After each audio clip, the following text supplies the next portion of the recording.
FIR কপিখন মোৰ লগতো আছে। এফআইআৰ কপিখনৰ আসামী কিন্তু ময়ূৰ বৰগোহাঁই, পিতা বিপিন বৰগোহাঁই, নাজিৰা বালিঘাটৰ শিমলুগুৰি।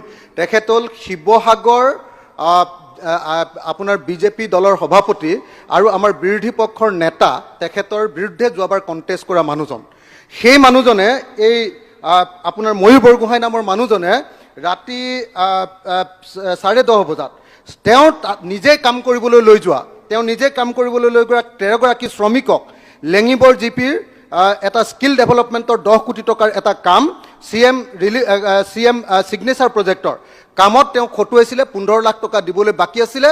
তেওঁ পইচাটো নিদি সেই শ্ৰমিকবিলাকক ৰাতি মাৰপিট কৰি তাৰ পৰা খেদি দিছে। তাৰ ভিডিঅ' উলিয়াই গোটেই ভাইৰেল কৰিছে আৰু সেই ঘটনাবিলাক এতিয়া ঘটি গোটেই উজনি নামনি গোটেই চাৰিওফালে এটা পৰিস্থিতিৰ সৃষ্টি হৈছে। এতিয়া যেতিয়া বৰপেটা থানাত এখন এজাহাৰ দিছে, এতিয়া পৰ্যন্ত এজাহাৰখন ৰেজিষ্টাৰ কৰি দিয়া নাই। OC কোষেশ্বৰ নাথ আছে, তেখেতক বাৰম্বাৰ কৈ থকাৰ পাছতো এই এজাহাৰখন এতিয়ালৈকে কৰি দিয়া নাই।